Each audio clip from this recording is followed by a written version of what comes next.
So hello, you may remember years ago we used to have a regular Friday show, myself and Hardeep, we'd have guests, and after the main show we'd sit back and sit on the sofa and just chat. So we're reinstating this for our first new episode of Byline Backchecked.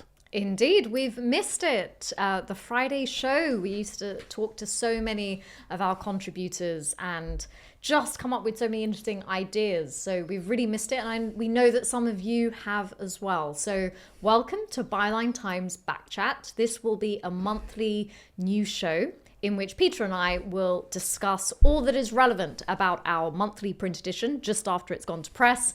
And then we will be joined by a Byline Times contributor to look at what's happening in the world. Well, we don't want to give away who our special guest is this occasion, but it's Otto English. So there we go. And that will be fun. Always good value. Our regular contributor, he writes the myth of the month and other articles on Byline Times. He'll be coming up in a bit.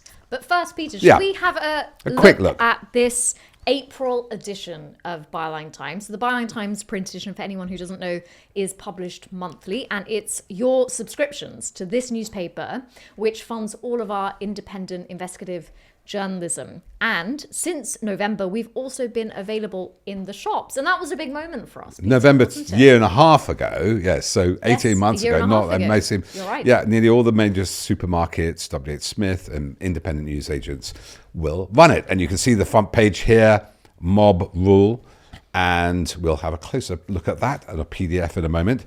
But just to explain to the audience, because people are slightly confused because it's mid-March and we're saying the April edition. Now, this happens with all magazines because it takes a while to print and then get them to the store. They tend to arrive the week at the last week of the month before they're nominally on sale. So the April edition arrives in the last week of March because the bizarreness of this month actually in the middle of March. So we are not seeing the future. We're seeing it's quite what happened the last month or so. It's quite difficult, this Hardeep, because we're a newspaper, but also provide analysis and deeper structural thoughts, sort of, somewhere between News of the World and New York Review of Books, and keeping that front page. That was tricky this month, the front page, wasn't it? It was. So if we go to the front page, I mean, about 2 weeks before we started putting this edition together, I came across, and I'm just going to find it, I came across this photograph, which is on page 32 of the print edition. And it's a photograph of Emmanuel Macron, the French president, the Ukrainian president, Volodymyr Zelensky, and Donald Trump. And they were pictured in Paris in December. And I saw this picture, and I think I called you up and I said, I've got the picture for the front page. Yeah. Because it just is so iconic and reveals so much about all the underlying dynamics that play between Europe and Trump's America and Ukraine, and it's stuck in its conflict with Russia. But so it's quite interesting because I was very adamant that should be on the front page, but actually we ended up going for mob rule with just showing Trump showing his hand. So things changed though, Hardeep. You chose that photograph, I think, early in March. Or in fact, I think probably we're talking about as soon as it came out the last previous edition, sometime late February. And of course, then that Oval Office meeting happened. Now, that is also heavily pictured and discussed. You discuss it in detail, the interactions between Trump and Zelensky and J.D. Vance. So does Marcy Shaw, the historian, and the meaning of that. It's an iconic moment, the bullying. But actually, it didn't include Europe. So I write an essay on the role of Macron, this whole idea about can Europe stand up to America? Europeans are from Venus, Americans from Mars, we're not used to fighting wars. A lot could be drawn from that picture, and you drew a lot from that meeting. And this was iconic moment that kept on changing. And then there's, if we go, which we do in a moment, we go to the editorial, there's the pictures that came out of that meeting, the Oval Office, where Zelensky is effectively being bullied, tag team by J.D. Vance and President Trump, the vice president and the president, the hugs around Zelensky from Macron and Keir Starmer. So photographs played a huge part in it. But yes, we always argue about the front page, Hardeep. I always come out there, Hardeep, not good enough. And I did a version of the front page looking very Godfatherish. That was our first, wasn't it? Yes. Global American gangster.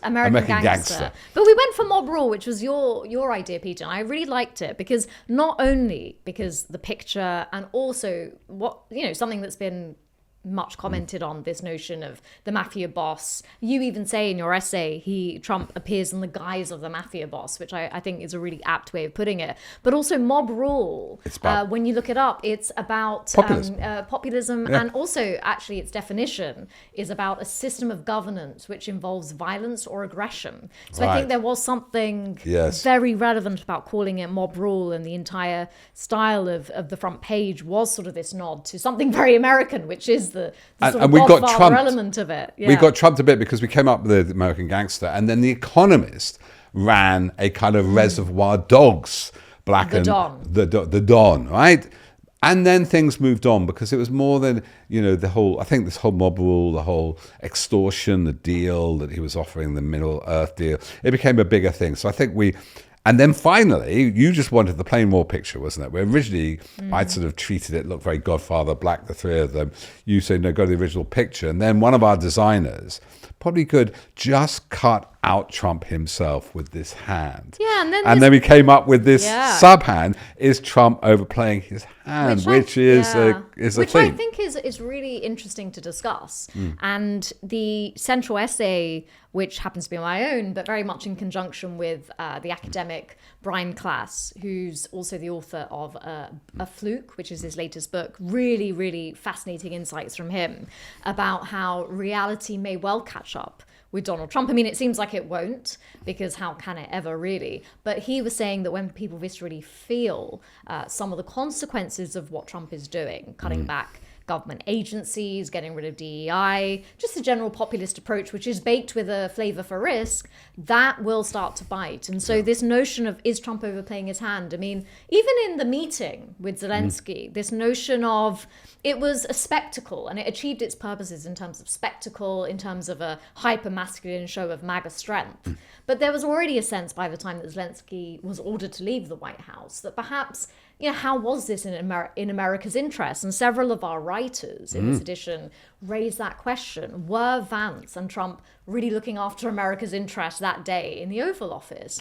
So I think it's very important that we always try to, at Byline Times, look ahead and look at those structures and ask, is eventually he sowing the seeds for his own demise? But talk a little bit about structures, Peter, and we, because actually it's our underlying philosophy really came through in this edition. Explain a bit about why earthquakes and volcanoes and tectonic plates are so important. That's my editorial, yes. I use the transatlantic rift. Now, the transatlantic rift is the Eurasian and American plate moving apart, and that's where you get volcanoes. Some places like Iceland, they're moving apart, which opens up magma and lava from the central, and they're moving apart Europe and America at 5 centimeters a year, which is about the same pace as our fingernails. And what I make the point is that culturally America is moving much quicker. And without giving too much away, because we don't want to give too much away, people should read the edition if you haven't got it already. We're trying to give you some insights on how we're making the thinking going into it. We always think that world events, don't we, Hardeep? Volcanoes or earthquakes demonstrate plates clash, rubbing together, earthquakes, or subduction going under each other, or pulling apart in the case of volcanoes. So we're always on the lookout for where those structures are, because events tell us there are structures there, or sometimes, and I think we've been proved this with our Russian coverage, a lot of our Trump coverage, is that we knew there was this plate that moved and there would be an earthquake. Yeah, and in that sense, the outcome of the meeting with Zelensky in the Oval Office was sort of unsurprising, because actually when you have a wartime figure like Zelensky, who very much has to be grounded in reality, and the reality is that there's bloodshed of his people that he carries within him, and then Trump, who creates enemies within and sells them to his base, there was always going to be a clash, because it's so much deeper than just the meeting about Ukraine and how to end the war. But we always enjoy putting the print edition together. This one was a bit difficult, wasn't it? Because just the hours before we were going to press, there were so on many changing. announcements from the Trump administration about A deal was off, a deal was on. There's peace, not peace, and that's the hardship. Also, the joy of doing a monthly paper. We're a bit tired, so to cheer ourselves up, and we'll do this every month. We'll go through the paper talk, whatever the structural or volcanoes or earthquakes. We dealt with that edition, but to cheer ourselves up, it's time to have a drink. And who better to join us, Hardeep, than the author known as Otto English, but known to us as our dear Andrew Scott. Well, welcome to a new section of Byline Chat Back, or what we're going to call Back Chat, Byline Back Chat, where we're going to sort of uncork the bottle of Byline Times and relax, kick back, have a bit of a wider discussion and a more fun discussion. Who's wider and more fun than anybody I know? Yes, it's Andrew Scott. Wider? I'm not entirely comfortable with that one, Peter. Wider and more. So give me your glass. We're gonna relax a little bit. We're gonna talk world events. Just because we're relaxing, Hardeep, doesn't mean we're not serious. We've got to reach those parts that other news organisations don't. There's your little bit of Prosecco. That's for Hardeep. And we might, Sean, do you want? Sean's our great studio producer. Thank you. We're going to give one to Sean. Pass that on. So, obviously, we need to drink quite a lot at this moment because it has been the most turbulent 50 days of world history. Here we go. This is like an act unto itself. This reminds me of those 1970s sort of. Yeah, it's like the Generation Game where they had to keep plates spinning. oh, that's right. Yeah. That's right. Anyway. What's in the box? What's in the box, Otto? Well, So- thank you, Peter. Yeah, and it it's is. very nice to have you back, That's Otto. nice It's to been be a here. while, It's hasn't been it? too long. It's been Yes, too long. It's been too long. Too long. Much has happened. Oh, God, tell me about it. So I thought we'd discuss today how we cope with these turbulent new times. I think all of us agree, don't we, that this is kind of epoch making. People look back on 2024 to 25, the return of Donald Trump to Donny Redux as a kind of huge historical moment, a shifting transatlantic time. And one way I thought we might kick off this discussion is what are our terms of reference? Well, one of the things I always thought, and someone's called it Amerixit, that America, like Brexit was Britain leaving the world stage, looks like temporarily, that this is America leaving the world stage, but it's much more aggressive than that. And Amerixit also means Americans leaving, as we had Heidi Kudo and various writers for us, Americans leaving America in that emergency. I mean, there are, Andrew, don't you think, analogies with Brexit? You have a blonde, bombshell, populist leader who breaks the law.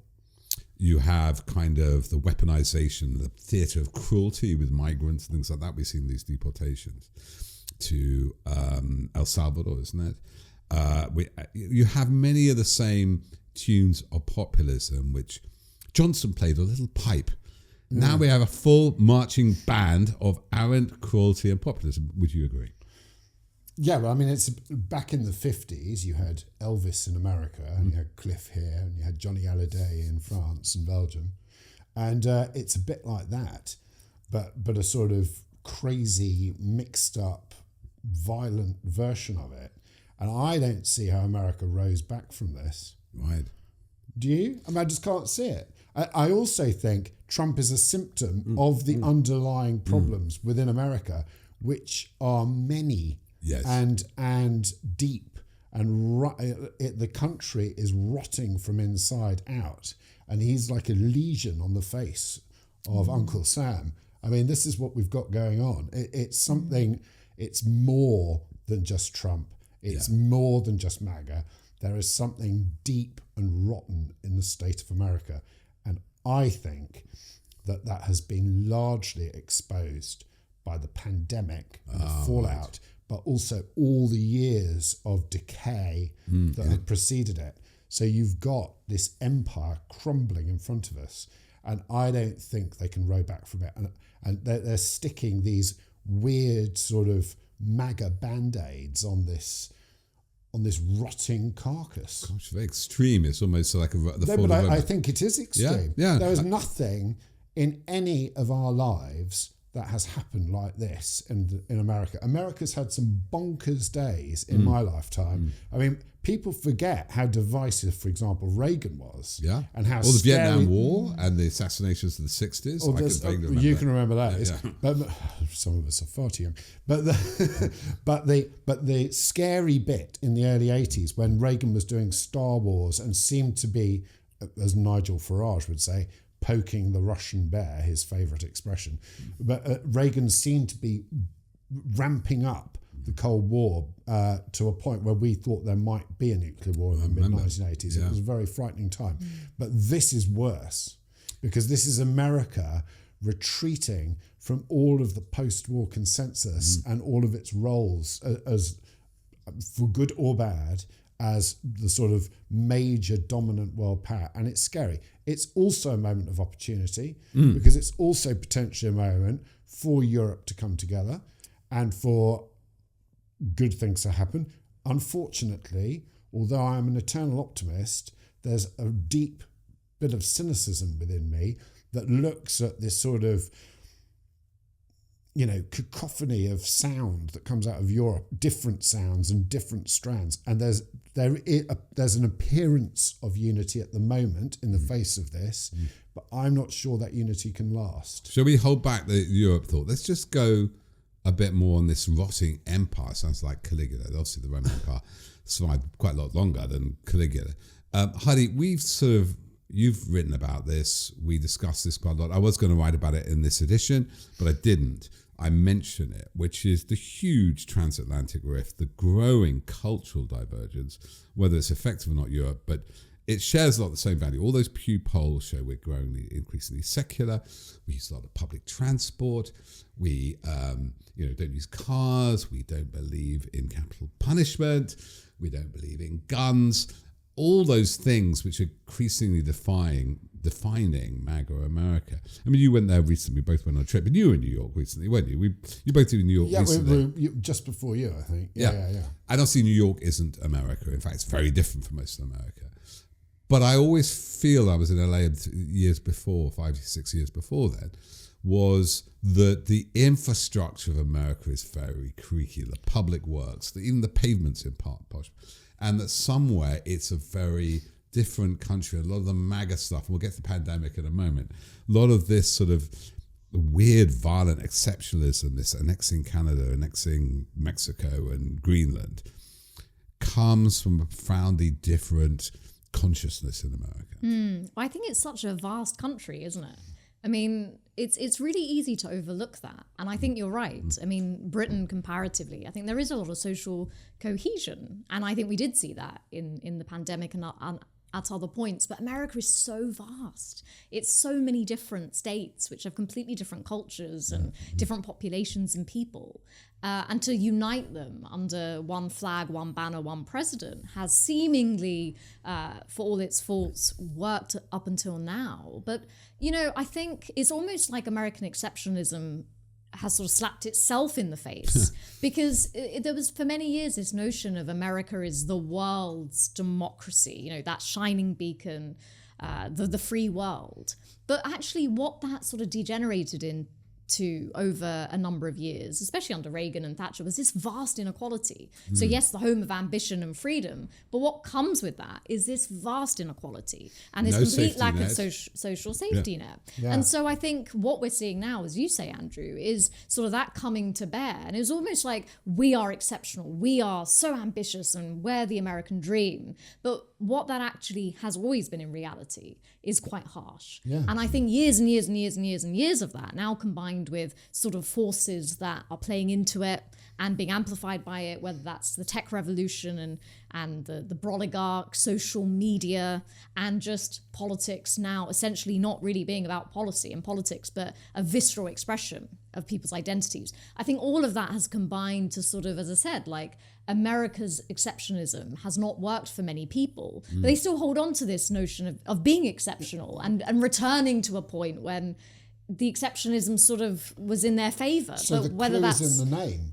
Make America great again, right? It's a backward-looking philosophy, and we've talked about this to death over the last 6, 7, 8 years. Not quite to death, But that sort of that hankering after a golden age, which never really existed.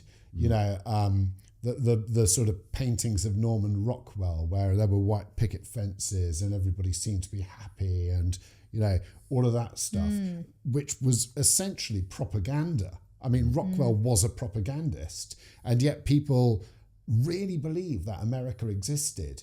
It's a bit like the thing that I talked about on Twitter with shitstalgia, you know, like the notion that you get these Facebook and Twitter accounts which will show like villages or sort of film of London in the 1920s or 30s when there are lovely buses and everyone looks thin.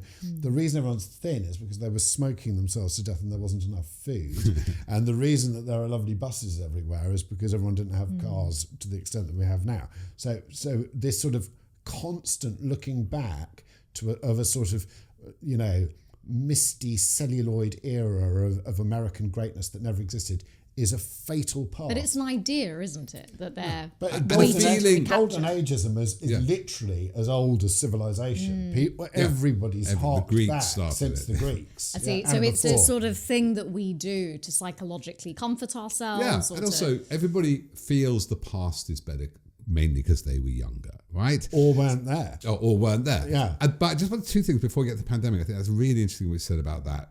Let's talk about something else which is related to shitstalgia and to what is going on in America right now as we speak. So the Department of Defense wiped out all its DEIs and all the pages. They had to wipe out the history of the guy with African American background who was raised the flag at Iwo Jima, yeah. and happened to wipe out the Tuscany, the Navajo code breakers, right? Yeah. Key racism is a lot of this, isn't it?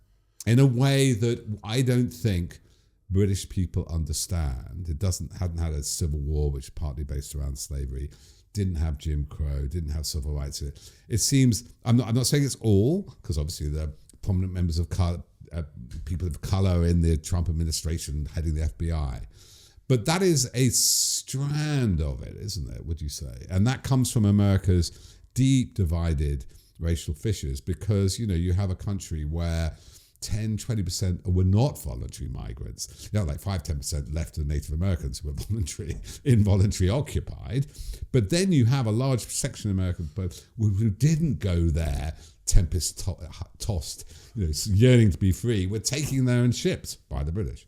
So America's Gilded Age, or whatever they call it, is they view that as the late 19th century, right? That's very interesting because after 1900 and up until I think about 1920, the population, maybe it was from 1890 onwards, the population of the United States almost doubled as a different wave of migrants came into America. And that was people from southern Italy, people from the east, and maybe a large Jewish contingent from large Belarus Jewish and all those Lithuania. people. Now, at the time, and one of the major reasons for the resurgence of the KKK was that there was a widespread belief in America at the time that these people had spoiled the well of the sort of old Anglo-Saxon and to some extent German and French dominant population, and that America had lost something, and that it had, I mean, very similar to the kind of extreme right rhetoric that you have So in all the that UK focus on now. the hyphenates and Yeah. the 100% pure That's it. blooded Yeah. Americans. When you have it with the Godfather, America the sense first that it came from that. Yeah. It came from that. The Godfather. it's yeah. not just race so- in obvious colorism. It's Italians, it's Jews. So the treatment of Italians, migrants into America is something fairly shocking, which a lot of history has kind of wiped. You know, they were, but of course, the black people of America, black Americans, are the people who suffered more than anybody. And you're right, it's shocking. I mean, it still prevails now, but it's shocking that well into the 1960s and even really into the 70s, you had Jim Crow laws essentially still going on. And very segregated cities. It's changing a bit now, but I lived in Boston in the 80s, and I went to a suburb just accidentally called Roxborough, which I'd never heard about. Nobody told me about. I was living in a white suburb. Everybody was black. You know, it was complete segregation. in a way that you just couldn't conceive of even in Brixton in the 80s, where it might be 60, 70% black, was everybody. Hardeep, do you think that is one constituency? The other one I'm wondering, and it's very much along RFK, and this is getting to you in the pandemic and the attack on science, climate science, is what Trump mustered together was a strange coalition. So we've got that historic racist, Jews will not replace us, as they said in Charlottesville with their tiki candles, right? That's the people in that protest in 2017. He obviously has that base. And then you have, we'll hold back on the oligarchs and the meme coins and all those people. There's this other bunch of woo-woo wellness people who and that's all the pandemic, isn't it? We investigated that at the time 5 years ago, can you believe it? The QAnon conspiracy. Well, there's QAnon and there's it feeds into the whole lizards are controlling Bill Gates and the vaccine. Deep state stuff, all of that stuff. And big pharma. Yeah, so it actually tracks the left.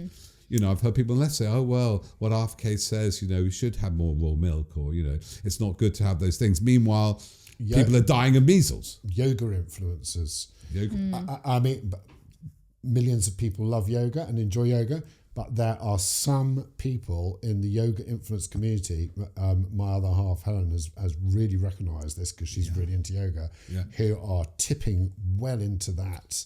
But if another friend of ours had the same there. Well, I think there's, and we can come on to the pandemic, which I think obviously fed exactly what you're saying, Andrew. Yeah, I mean, I think what's really interesting is that it hasn't suddenly happened that people are turning towards conspiracy theories or turning back towards America first, or there's a notion that vast amounts of inequality, vast amounts of feeling like the political system does not work in your interest at all, that primes people to then be open and susceptible to believing things and questioning authority and finding solutions where, you know, conventionally they haven't been found. And Trump's a perfect example of that. I think we're being primed when those social conditions are present, together with social media that then allows you to find communities of other people who agree that, you know, the government is the deep state, and only Trump, who's apparently anti an elitist president, can save everything. But I think globalists, the other extreme, just to say, the globalist big pharma, it fits into sort of left-wing thinking. But I think there is something on the DEI initiatives being wiped out. And, you know, I think if you watch a lot of these podcasts on YouTube at the moment, all looking at what's happening in America, some by very prominent podcasters, you know, they're regularly talking about this is the end of wokeness. So I think consciously this period should also be seen as a very deliberate backlash to what has been perceived as wokeness.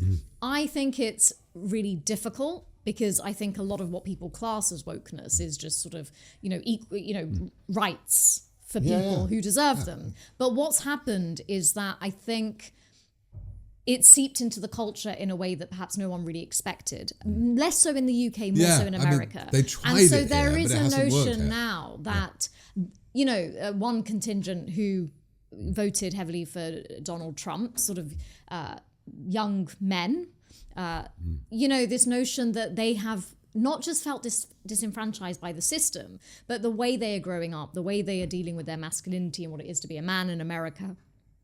All the messaging around, you know, Me Too. There's always going to be a backlash against very, you know, reasonable and necessary movements like Me Too, like the notion of white privilege, which, whatever the merits of it, and I think it does have merits, the way it's communicated and the messages that people are getting is, well, how is my life privileged? Because I don't make enough money. And that sort of, that breeds resentment that people like Trump capitalize on. So I think also this is Trump coming into power saying very deliberately and consciously, that woke stuff, we're done with it. It's gone too far. And that includes feminism. Can I just say, it's not just, so. it's a deliberate thing. It's not just sort banned a lot of women it from is racism, generals. but it's also the sort of the need to say no. This stuff has gone way too far. It's not looking after the interests of the vast majority of people anymore. And I don't know, again, it's slightly different in the UK, where I don't think these ideas really took root as much as America. But I have to say there is an argument to be made that, you know, some of the messages have been counterproductive because they have made a lot of people really bitter and primed Some of them are falsely towards Trump. portrayed, you know, as we know. The rot isn't as deep in the UK. This goes back to what I said at the start. Right. Yeah. These are symptoms of a rotten America. And you've got a cult leader, essentially. So anything that goes wrong in America, anything that goes wrong with MAGA, any failure, because it's a cult, will not be blamed on the cult leader or the prophecy. Really so this does go back to stuff we talked about before. So you are going to have them blame woke people, transgender people, minorities, people who didn't want it to happen. Much as we had actually with Brexit, it was that the Remainers didn't believe strongly enough in the project that they had fought against. So do you think so that when prophecy fails, when cults fail, they never blame. So Trump will stay divine with his even if followers. the economy tanks, even if everything tanks. Musk and Trump among that core will remember. It's Leon Festinger when prophecy fails, 1950s. It's not going among the to core, fail. among the base, but other people. No, who but you voted see, the thing is, I think him. he's got several bases. I mean, obviously, if you want to know more about this, read of some of Otto's amazing books, Fake Heroes, Fake History, and any other, and the soon becoming Notorious. And the soon becoming Notorious book, which is all to get an airport exclusive near you. If they're flying off the shelves, you get hold of a copy. So it's not just one cult, is it? That's what I think. Because I mentioned the racism, and we've got the pandemic one. The bodyguards, right? That is another thing he's added. That didn't really exist in 2016. The Tesla cult going to Mars. Now, Nafi Ahmed has done some brilliant work showing this all tied up with this technocracy, this 1930s quasi-fascist idea, and Russian cosmism or whatever. And he's now apparently doing a deal with Russia to get us to Mars. That's a new He's bit never of going the to get cult. us to Mars. Well, we're never getting to Mars. We will go to Mars, but not in any of our lifetimes. No, and they will come back very quickly. You can't live But Peter, there. I've often thought that you.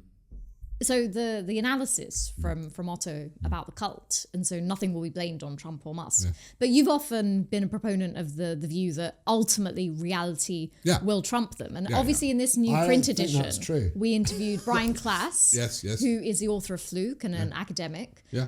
And he was making this very point that he believes when people viscerally feel, and perhaps not the base, but the people who voted for Trump who maybe haven't in the past, he felt that when something viscerally happens, like the economy tanks or there's a plane crash because of cutbacks within government agencies, or that would make people Somebody's stand assassinated up. because and of course Trump was not re-elected after the pandemic. But what do you think of what so Otto's just... But sorry to disagree, he has been re-elected. Well, he has been not only has he been re-elected after a pandemic, he's been re-elected after the events in when he essentially, his supporters essentially tried to overthrow the Capitol. They were just there's a raucous day out.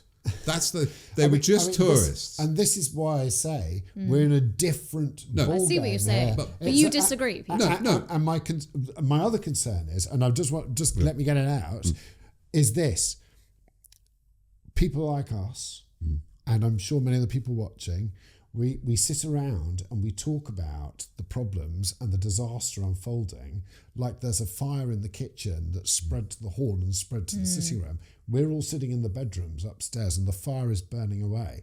And it's not really the time to carry on talking. It's a time for action. And people have to confront these things. I actually think Europe in a large let's get is confronting. Let's hold back the positive action. We'd like to end on that note. Just we'll push back a little bit on this idea of the cult leader never fails. Because if we look at all the cult leaders in history, they all end up drinking the Kool-Aid and killing themselves, or shot in Waco, or arrested like Rajneesh, whatever that guy was, Rajneesh. Let's going back, because I don't want you just to recycle your old Brexit essays. Brexit is a death cult. What's happened to the Brexit death cult? It hasn't.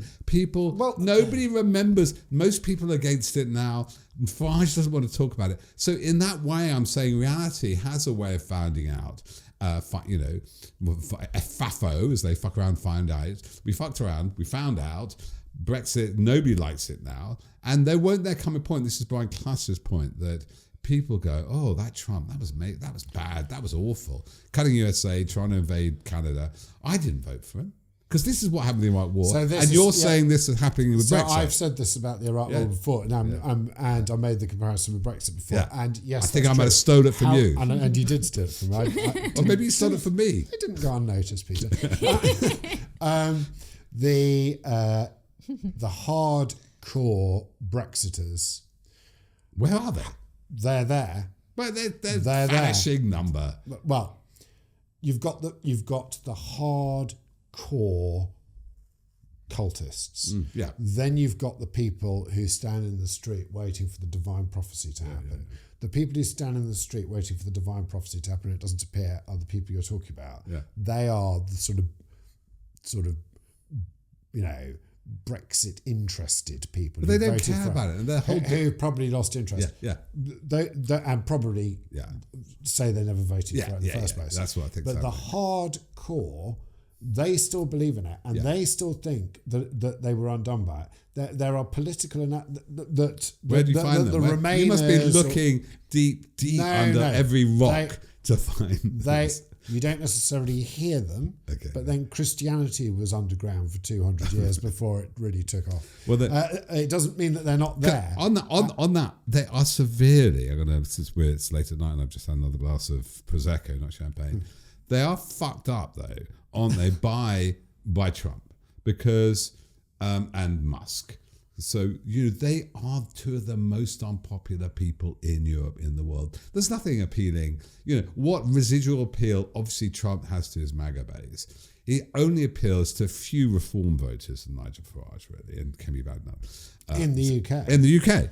And Musk is, look what, revenge, reality. His stock price is halved. Yes. He's borrowed against the stock price. But it's halved to where it was a year ago. No, of course. No, So, but it's... and we have to be careful with this because I keep seeing people sharing these online which are very carefully clipped to show he's gone back to before share the election. prices to where it was before the election. Yeah, So but the he's Trump borrowed bounce a has lot gone. more on that. But then that's just on animal spirits and market sentiment, right? The actual fundamentals of the purchase of Tesla is crashing in Europe. It doesn't crash in the UK, and we have all these protests against it.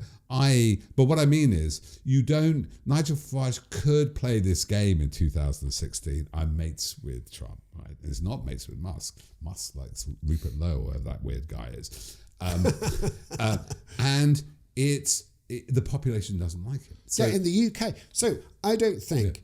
Okay, the UK has problems. Europe has problems, but we do not have problems like America has problems. And fundamentally, whatever people might think about Starmer and things, fundamentally, our countries are functioning in Europe. And if you travel around Europe, as I'm sure we all have, I've been to latte sipping Europhile. Europe works. Places like France work. Yeah. You get. Germany's complaining because the trains don't run on time anymore and whatever. Go to the United States and try to take a train from Boston to New York. Not a great distance, two large cities on the eastern seaboard of the United States. It will cost you hundreds of dollars and you will not get a seat and you will have to book months in advance for a simple train ride from Boston to New York. It is unbelievable. Well, meanwhile, go to complex and expensive. Go to San Francisco or the center of LA. Richest, even the nice bits of LA. Vast swaths, homeless people. Yes, shanty towns. In San Francisco, it's a huge problem. Just a whole. Yeah, and your basic things like your basic expenses in the United States are through the roof. So. And the basic products in their basic supermarkets are not a patch on what we have. Yeah. Europe generally is far more advanced. And this is another interesting thing. Timothy Snyder always talked about how Russia was trying to drag the rest of the world down to its level because it couldn't build itself up. Yeah. I see very similar rhetoric coming out of the United States about Europe. They are trying to downplay how superb and functional Europe is and say that it's falling apart and Muslims are taking over and knife crime in London. When in reality, so the United States is increasingly behaving like Putin's Russia 10 years ago. And that's why, I repeat, I think the nation is rotting from within. Can I go back to Hardeep on that? Because you mentioned the Brian Clough when we interviewed him, I think the previous time. He made this point. He's American, lives in Winchester or somewhere down there. And he went through the pandemic here. And he said that this is like 2 years ago, didn't he, Hardeep? Economically the UK is fucked. But your civil society, help out, clap for carers. The way they think what happened in civil society during COVID, and we're talking about the pandemic, how this influenced, just, never happened in America. And so this deep, unaccountable, uncounted for value of civil society.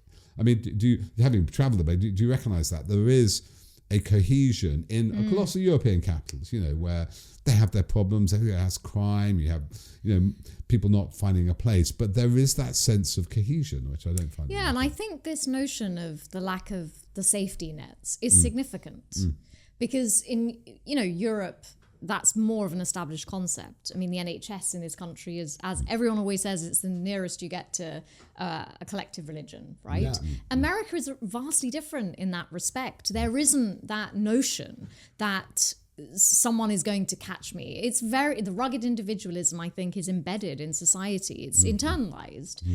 People want to, have Trump as their president, as all those taxi drivers in York told us, because this is a businessman. He knows how to get things done, and maybe they could. But they're thinking they could be him. They could be him. Whereas we're thinking, I don't want to be the homeless person. Yeah, and there's a sense of, it's quite a harsh reality taking that much responsibility on yourself, let alone all the other dynamics of class and race mixed into that. I mean, I think there is something very interesting, if alarming, to be said if we take a step back. That as you say, Andrew, everything about the second Trump administration is just exposing all of the darkness and the problems that we already knew were there. These are now turned into quite serious symptoms. There are now apparently medicines being, administered by Trump and Musk, and and then there's like the medicine is going to hurt for a while, but that's all, to get rid of these problems. We've heard that before. But this notion that,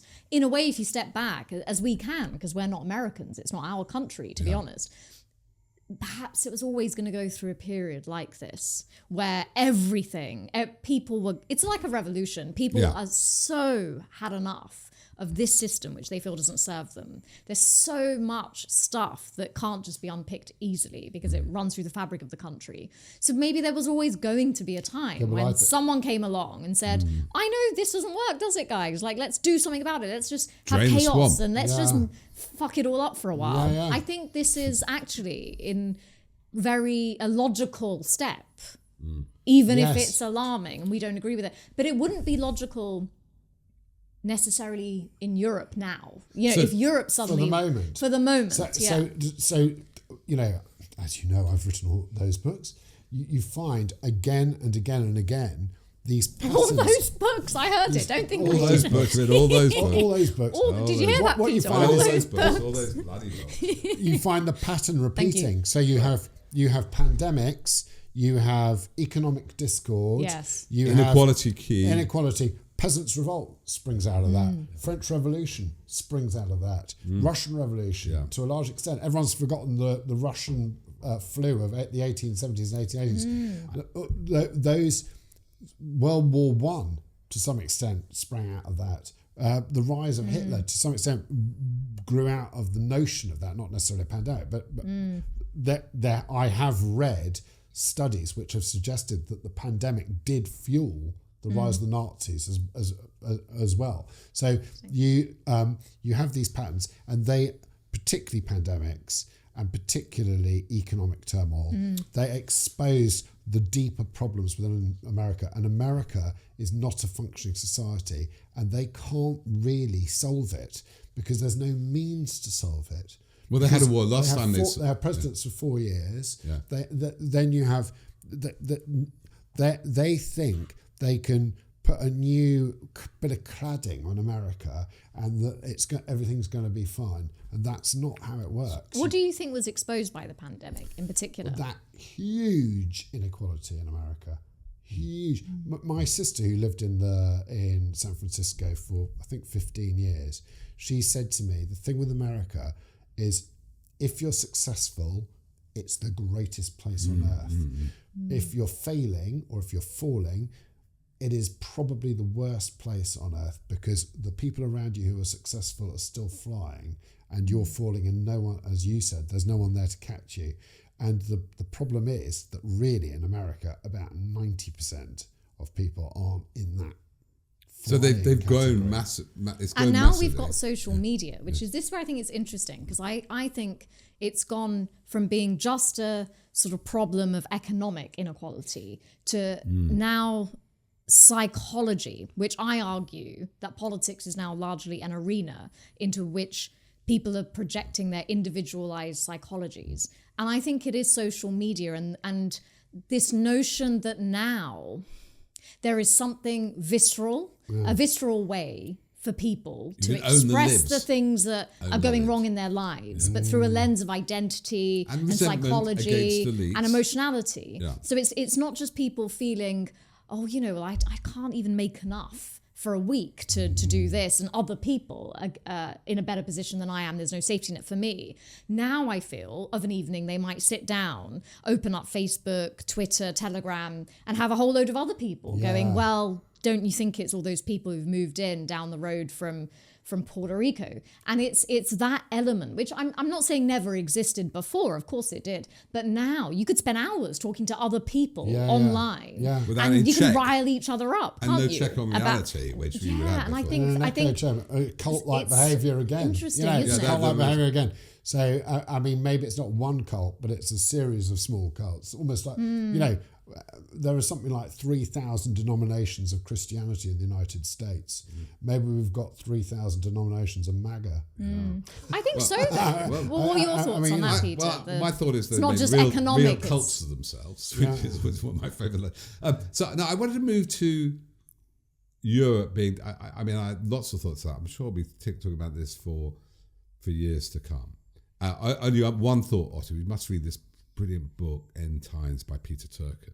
And he basically looks at why societies collapse in revolutionary moments. And it is the inequalities, the key moment, the immiseration of the populace. Relatively, they get poorer. And it's happened in America the last 4 years. The billionaires got very rich and most people haven't. But it's the overproduction of elites, right? So you have too many out of work Chinese bureaucrats who start the box lobbying, or a disenfranchised aristocrat like Ilyich Lenin, or like Robespierre. You get an overproduction of elites. But I wanted to bring, just in the last 5-10 minutes, back to Europe, because there is a fair point which Trump makes, right? Which is the America, we call it the global gangster now, previously the world policeman, invests a lot in its guns and its bullets, spend a much higher proportion of its GDP than the European countries on defence. 800 billion it spends a year. It's bigger than the next 10 countries combined, right? That allowed Europe to have its safety net. Russia didn't have to build an arms. It could build the infrastructure. Britain could decline. So given that reality, you know, it's pushed us now that when that's clear, the Germans are releasing 500 billion of funding, aren't they, to rearm or build their defense industry, that we are having to wake up to a world without America. Because even Trump goes, there could be another Trump. So where you don't think, you said earlier, you don't think Europe has the wherewithal to get it together. Well, but aren't there signs that it does? Hopefully I'm wrong. Right. Yeah. I found over the last 10 years I've been far too optimistic at times, and I'm hedging my optimism now because hopefully I'm wrong. A combined European defence force, which for years the Brexiters, egged on by Russian media, I hasten to add, when RT was still functioning, talked down and dismissed and said would be a threat to us all. I mean, how ridiculous does that now look? Those people have gone awfully flipping quiet, haven't they? Yes, those people who, if you dared, and I used to mention it quite a lot, if you dared to mention the notion of a European armed force, you would get swarms of Brexity people telling you, oh, do you not know about World War II and all this kind of thing? But yes, a joined up defense. It doesn't have to be a common. You have the French are providing a nuclear umbrella to Poland. Yes, but also, It's just what also extraordinary. okay, in 2010, Sarkozy and David Cameron signed the Lancaster House Accord, which essentially, to say it joined, it was a pact between the UK and France, a military pact, and we have been working very closely in tandem those two countries, and with Italy actually across the. But it's all been ignored and brushed under the carpet, and Brexit, of course, kind of upended it to some extent. Hardly anybody ever mentions those Lancaster. But now everybody wants it. Well, it kind of, as I understand it, I am no military expert. I'm sure somebody watching will be. But as I understand it, France and Britain have sort of a combined, united sort of military. You obviously don't know what you're saying. I don't know how command structure. No. Command structure. If Europe could do that, that would be very good. And if Europe could politically work closely in tandem with its the different partners within it, that would be great. Unfortunately, as we know, there are essentially rogue nations. There's like Hungary and Slovakia at the moment. But they can be. But that's the EU working. Well, the EU's got a kind of. Well, this is done on a nation state level, isn't it? EU doesn't run a defence force; it's nation states. And though UK is not in the EU, as we famously remember, it can still join this thing. I just what you feel about it, because you weren't a Eurosceptic, but your parents voted for Brexit. You didn't quite see, after Brexit, you started travelling Europe, couldn't quite see the point of Europe because your connections were more with Africa and the subcontinent. What do you make of Europe embodying its values in armour, not just in ideas? Yeah, I think even a year ago that would have, regardless of Eurosceptics and Brexiters who would never like that idea, I think even for the average person, perhaps on the street, a year ago that might have sounded a bit, why would we do that? That sounds like quite a commitment, more ingratiation within Europe, and why would we be doing that? Whereas now, I think, as with anything, circumstances and the context of the world we're in now makes it a much more logical step. But you're very good about social media and the viscerality of it. It's embodying feelings. People feel security, right? They see bombs raining down on, Kiev. They also see weird things happening with shipping here and pallets exploding and people falling down with polonium or Novichok, right? Isn't there a way that through that way, the idea of a collective defence with Europe, that, this group of nations who seem to embody values very different to the US at the moment, not threatening going to invade fellow countries. The only one who's doing that is Russia at the moment, that will, in a physical way, change people's minds, because their economic security is one thing, their physical security is it concentrates another. the mind, doesn't it? Yeah. Do you know what I think also is a massive difference in this at this particular point in the UK, and that's why I always talk about the media and its ability to shape cultural values and then sort of protest that it has any influence at all over society and culture, but it does, because at the moment we don't have a government or prominent politicians who are making the case that Britain should stand on its own and Britain is better off on its own. Funny so that. just It's all gone. just imagine if there was a government and they were saying from the highest position in office in the country, well, we're world beating on our own. Yes, this stuff with Ukraine is slightly concerning, but there's no need We're Singapore. I think there is something about those Brexit years that was so charged because you had politicians in power whose policy it was, and Brexit was their policy, Boris Johnson. To be rude to Europe and fly then flag. there was all the rhetoric that sort of was there to reinforce that in people's minds. Whereas just shillings and pence. just notice now. There's no politicians or, they try their best, but even the newspapers, the rhetoric and the messaging around us, the water we swim in, isn't we need to be on our own. Actually, it's Keir Starmer rightly has managed to get across the gravity of the situation, and I think in quite a measured way he makes a logical appeal to the public implicitly and says, well, this is really concerning. Russia, Putin, the war, our place is not going back completely into the European Union at all, but our place in terms of security is with Europe. I think that becomes much easier for the public to accept if every 5 minutes there aren't messages around, well, we're just make America great again. We're better on our own. Yes. We don't need all this. It's so interesting, isn't it? How things can change it's all when gone. it's all gone. Actually, that mood prevailed during the Cold War, you see. So NATO, when it was much more of a thing, I mean, most of the EU nations are in NATO anyway. Yeah. So I mean, it's all there. NATO minus the United States obviously is a different beast. European NATO minus the United States is a different beast without the money and the military welly. But it's still a thing. That's bigger than Russia. And it also makes a lot of sense financially, because if you have a unified strategic policy for Europe, you don't need to duplicate navies and air forces all over the continent. Different nations can take a different share of defence. If you assume, as it is, that Russia is the current threat, and facing down Russia does everybody favours, including the people of Russia. Yes.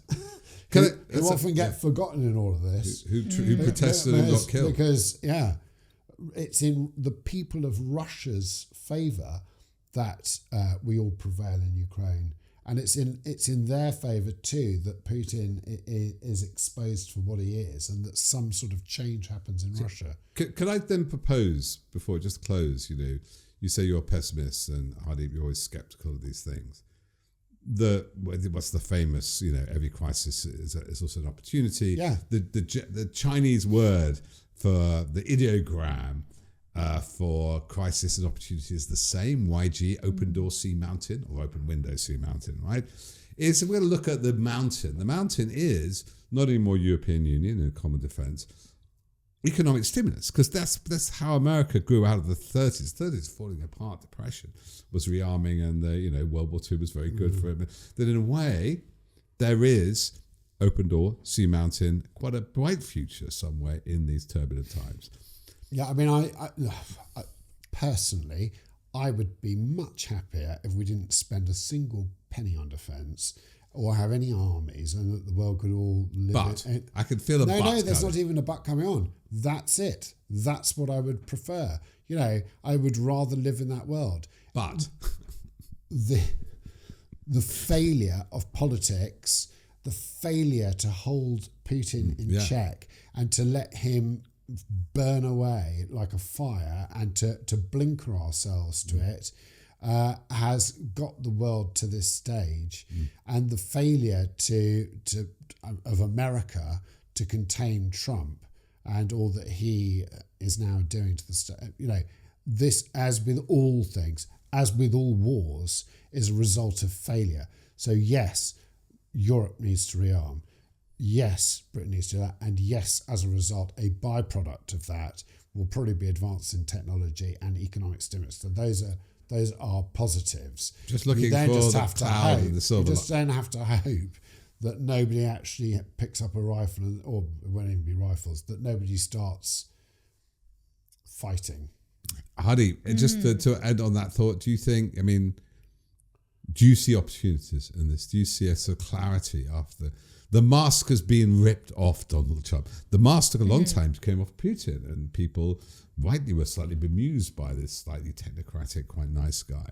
But now nobody's bemused. Do you think these are, in a way, stark, horrible, but clarifying times? I think these are unpredictable times. And I think that, how do I put it? I don't think there's a return to normal, but I think we might be fluctuating for a while between sort of out and out chaos and something that looks a bit more stable for a while, but then move back to the chaos. I think for me, the characteristic of these times is we don't know what's going to happen next. And while that is extremely concerning, I always try to put myself into the shoes of somebody who might be in favor of that, who might be in favor of the unpredictability, who might be in favor of the chaos. And that's not necessarily the tech oligarchs. I'm just talking about ordinary people. What are we looking for as people? We're looking for meaning and something alive within us. And I think, and this might sound like a ridiculous thing to say, but these are very alive times. Things really matter. Things are really on the line.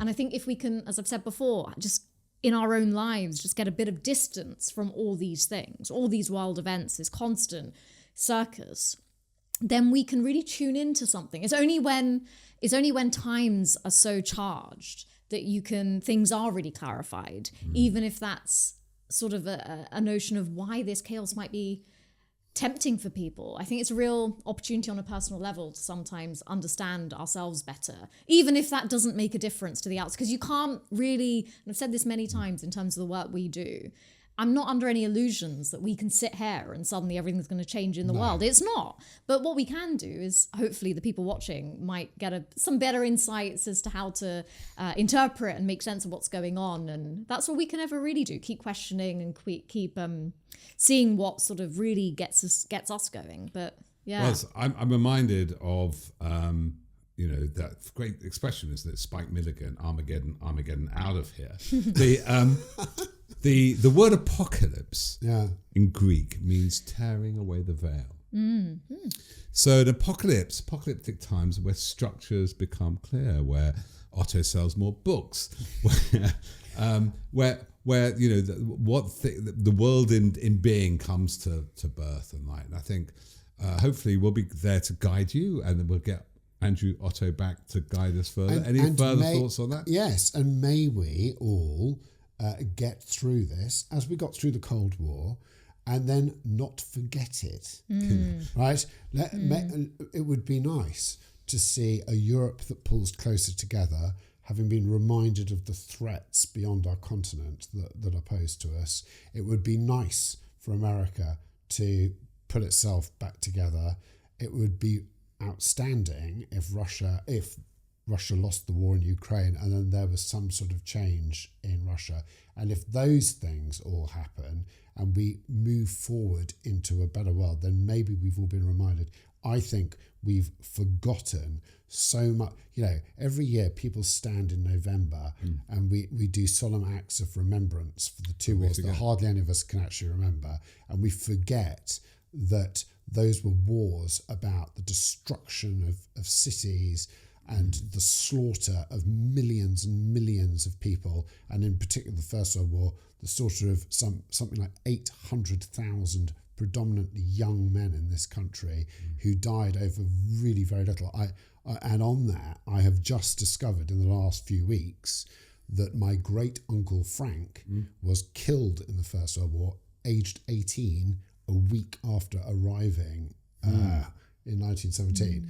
And as I have a 20-year-old son and a nearly 18-year-old daughter, that has brought home to me that these wars can happen, and they can happen on a massive scale, and there's nothing to stop it, not all burning out of control. And so it's down to all of us. So there's a great theory in the Peter Turkin book of End Times, which is the grandfather or the grandson theory.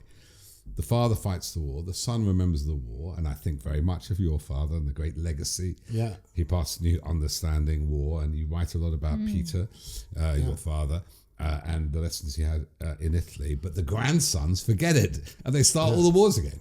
Yes. I think there's definitely something in that. So we're in the grandson times. We are in grandson times, yeah. On that note, thanks for joining us. They're always incredible, intense discussions with Andrew Otto English and with Hardeep. Thank you so much. And we'll be having these monthly, probably, or maybe more often, slightly more chilled, relaxed mode with Prosecco. Hope you opened your own bottle. And so we'll see you again in the very near future.